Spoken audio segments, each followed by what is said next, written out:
Hi friends, வணக்கம். Welcome to Nirmala's kitchen. இன்னைக்கு Christmas ஸ்பெஷலான கலகலா எப்படி செய்யுதுன்னு பார்க்கலாம் வாங்க. இது வந்து மைதால தான் நான் செஞ்சிருக்கேன். அதுக்கு முன்னாடி நம்ம சேனல் சப்ஸ்கிரைப் பண்ணிட்டு பெல் பட்டன் தட்டிடுங்க. வாங்க வீடியோக்குள்ள போகலாம். இந்த கலகலா வந்து ரொம்ப கிறிஸ்பியா அதுக்கப்புறம் சாஃப்டா இருக்கும் ஃப்ரெண்ட்ஸ். நான் வந்து இன்னைக்கு முட்டை சேர்த்து தான் செஞ்சிருக்கேன். வாங்க எப்படி செய்யுதுன்னு பார்க்கலாம். நான் ஃபர்ஸ்ட் இப்போ அரை கப் அளவுக்கு நான் சர்க்கரை எடுத்திருக்கேன். இந்த சர்க்கரை வந்து ஒரு மிக்ஸி ஜார்ல சேர்த்துக்கலாம். சேர்த்துட்டு நைஸா பவுடர் பண்ணி எடுத்துன்னு வந்துடலாம் நம்ம. பாருங்க இது வந்து நைஸா பவுடர் பண்ணியிருக்கேன் நான். இது ஒரு ஓரமா வச்சிடலாம். இப்போ ஒரு மிக்சிங் பவுல் எடுத்துட்டு அதுல வந்து ஒரு முட்டை உடைச்சு நான் சேர்த்துக்கிறேன். அந்த முட்டையில கொஞ்சமா உப்பு சேர்த்துக்கலாம். ஏன்னா ஸ்வீட்க்கு கொஞ்சமா உப்பு சேர்க்கும் போது டேஸ்ட் நல்லா வரும். அதுக்கப்புறம் நம்ம வந்து மிக்சியில அரைச்சி வச்சிருக்கிற பவுடர் சுகரை சேர்த்துக்கலாம். சேர்த்துட்டு இது வந்து நல்லா பீட் பண்ணி கொடுக்கலாம். இதுக்கு வந்து தண்ணி சேர்க்காதீங்க, நம்ம வந்து பால் தான் சேர்க்க போறோம். இப்ப பாருங்க முட்டையை நல்லா அடிச்சுட்டு நான் வந்து 1/4 கிளாஸ் பால் சேர்த்துக்கிறேன். சேர்த்துட்டு நான் வந்து ஒரு பெரிய டேபிள் ஸ்பூன் அளவுக்கு நான் வந்து நெய் சேர்த்துக்கிறேன். நெய் வந்து உருக்கிட்டு சேர்த்துக்கிறேன். அதுக்கப்புறம் வெண்ணிலா எசன்ஸ் சேர்த்துக்கிறேன். உங்ககிட்ட வெண்ணிலா எசன்ஸ் இல்லைன்னா நீங்கள் வந்து ஏலக்காவை பவுடர் பண்ணி சேர்த்துக்கலாம். இப்போ இதெல்லாம் ஒன்றா சேர்த்துட்டு நம்ம வந்து நல்லா பீட் பண்ணி கொடுக்கலாம். இது வந்து சுகர் இன்னும் கொஞ்சம் கறிட்டோம், அது வரைக்கும் நம்ம பீட் பண்ணி கொடுக்கலாம். இப்போ பாருங்கள் நான் வந்து நல்லா பீட் பண்ணிட்டேன். இப்போ வந்து நான் மைதா எடுத்திருக்கேன். நான் வந்து எதில் சுகர் எடுத்தனோ அதுலேயே வந்து 1 கப் அளவுக்கு மைதா எடுத்திருக்கேன். இது வந்து 200 கிராம்ஸ் மைதா இருக்குது. 1/4 கப் அளவுக்கு நான் வந்து ரவை எடுத்திருக்கேன். இது வந்து ரோஸ்டட் ரவை தான். இது ரோஸ்டட் ரவை இல்லைன்னா நீங்கள் வந்து வெறும் ரவை கூட சேர்த்துக்கலாம். ரோஸ்ட் பண்ணி தான் சேர்க்கணும்னு ஒன்றும் இல்லை, அவசியம் இல்லை, அப்படியே சேர்த்துக்கலாம்.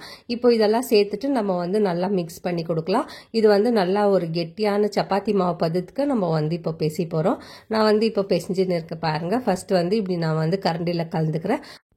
இது வந்து பெசிஞ்சிட்டு நல்லா ஒரு 1/2 an hour வரைக்கும் நம்ம வந்து நல்லா ஊறுத்து விடலாம். இப்போ பாருங்க நான் வந்து கரண்டியில் கலந்துட்டு இப்போ வந்து நான் கையில் கலந்துட போகிறேன். இது வந்து நல்லா சப்பாத்தி மாவு பதத்துக்கு நம்ம பெசிஞ்சிக்கலாம். இது வந்து ரொம்ப நம்மளுக்கு ஸ்டிக்கியாக இருந்துச்சுன்னா நம்ம வந்து கொஞ்சமாக மாவு போட்டுக்கலாம். நம்ம மைதா மாவு சேர்த்துக்கலாம். சேர்த்துட்டு இந்த மாதிரி நல்லா பெசிஞ்சு கொடுத்துடலாம். பெசிஞ்சு கொடுத்துட்டோம்னா அது கரெக்டாக போயிடும். இது வந்து ஒரு 1/2 an hour அளவுக்கு நம்ம ஊறுத்துக்கு விடலாம். ஏன்னா நம்ம ரவை சேர்த்துருக்கோம். இதுக்கு தண்ணி தேவைப்பட்டுச்சுன்னா நீங்கள் வந்து பால் சேர்த்து பெசிஞ்சிக்கலாம். நான் இப்போ பாருங்கள் 1/2 hour நான் வந்து மூடி போட்டு ஊற வைக்கிறேன் நல்லா. இப்போ 1/2 hour ஆயிடுச்சு. நம்ம வந்து மாவு எப்படி இருக்குன்னு பார்க்கலாம். பாருங்கள் மாவு கொஞ்சம் கெட்டியாக இருக்குது. இப்போ நம்ம வந்து கை வச்சு இன்னொரு முறை நல்லா பெசிஞ்சு கொடுத்துடலாம். பெசிஞ்சு கொடுத்தாக்கா அந்த மாவு வந்து நம்ம கை சூடுக்கு அது வந்து இலக்கமாயிடும். அதுக்கப்புறம் நம்ம வந்து கரண்டி வச்சு நம்ம வந்து கலகலா ஷேப்பில் நம்ம செய்யலாம். நம்ம கையில் கொஞ்சம் நெய்யனா இல்லை எண்ணெயனா தேய்ச்சிக்கோங்க. தேய்ச்சிட்டு நம்ம ஒரு சின்ன பால் ஷேப்பில் பிடிக்க போகிறோம். இது எடுத்துட்டு அதுக்கப்புறம் நான் வந்து இன்னைக்கு ஃபோர்க்கில் தான் நான் செய்ய போகிறேன். இது வந்து என்கிட்ட எந்த மோல்டோ இல்லை, நான் வந்து கரண்டியில் தான் செஞ்சு காமிக்க போகிறேன். நம்ம இந்த கலகலா வந்து ஷேப் எப்படி செய்யுதுன்னு நான் காமிக்கிறேன் பாருங்கள். இப்போ பாருங்கள் இந்த மாதிரி ஒரு ஃபோர்க் எடுத்துக்கலாம். இந்த ஃபோர்க் பின்னால் கொஞ்சமாக நம்ம வந்து நெய் தடவிடலாம். நெய் தடவிட்டு இது மேலே நல்லா வச்சு ப்ரெஸ் பண்ணிடலாம். நம்ம இந்த மாவை சின்ன துண்டு மாவை எடுத்து நம்ம ப்ரெஸ் பண்ணிவிட்டு அதுக்கப்புறம் நம்ம வந்து இதை உருட்டலாம். நம்ம பாருங்கள் கீழேருந்து உருட்டிட்டு மேலே எடுத்துன்னு போயிட்டு நம்ம வந்து அதை க்ளோஸ் பண்ணிடலாம். இந்த மாதிரி செஞ்சுட்டு நம்ம வந்து எட்ஜில் வந்து நல்லா ப்ரெஸ் பண்ணி விட்டோம்னா அப்போ தான் நம்ம எண்ணெயில் போடும்போது அது வந்து பிரியாத இருக்கும். இல்லை நம்ம சரியாக நம்ம ப்ரெஸ் பண்ணலன்னா அது வந்து எண்ணெயில் போட்டு பொரிக்கும் போது அது வந்து ஓப்பன் ஆகிடும். இப்போ வந்து நான் வந்து முள்ளு கரண்டி தான் எடுத்திருக்கேன். முள்ளு கரண்டியில் இன்னொரு முறை நான் செஞ்சு காமிக்கிறேன் பாருங்கள். இதை மாதிரி செஞ்சு வச்சுக்கலாம் எல்லாத்தையுமே. நான் வந்து இன்னொன்றும் செஞ்சு காமிக்கிற பாருங்க. அதே மெத்தட் தான். நம்ம வந்து நல்லா ப்ரெஸ் பண்ணிவிட்டு கீழேருந்து மேலே வரைக்கும் நம்ம வந்து இது உருட்டிட்டு அதுக்கப்புறம் அதை ஃபுல்லாக க்ளோஸ் பண்ணிவிட்டு வைக்கலாம். இது மாதிரி மாவு வந்து ரொம்ப தடியாக இருக்கக்கூடாது, அப்புறமா வேகிறதுக்கு ரொம்ப நேரம் ஆகும். நம்ம வந்து இதை வந்து எல்லாம் ஒன்றா செஞ்சு வச்சுக்கலாம். செஞ்சு வச்சுட்டு அதுக்கப்புறம் நம்ம வந்து எண்ணெய் சூடு ஆக்கிட்டு நம்ம வந்து ஃப்ரை பண்ணிக்கலாம். இப்போ பாருங்கள் நான் வந்து தட்டில் செஞ்சு வச்சுருக்கேன். இப்போ நான் வந்து எல்லாத்தையும் நான் வந்து இந்த மாதிரி செஞ்சு வச்சுக்க போகிறேன்.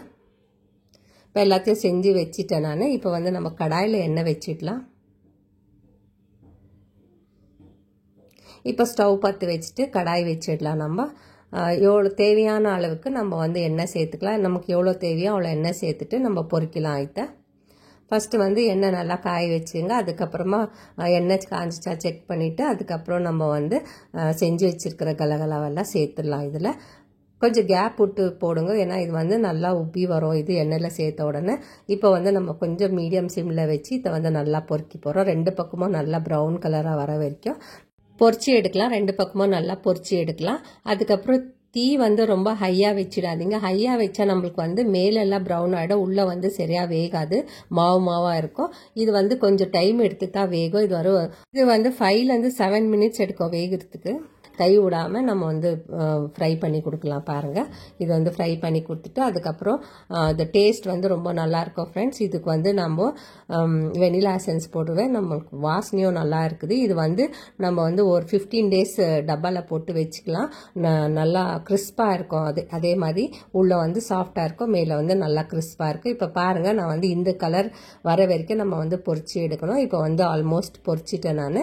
இப்போ இதை வந்து எடுத்துட்டு நம்ம வேறு பாத்திரத்தில் போட்டுக்கலாம்.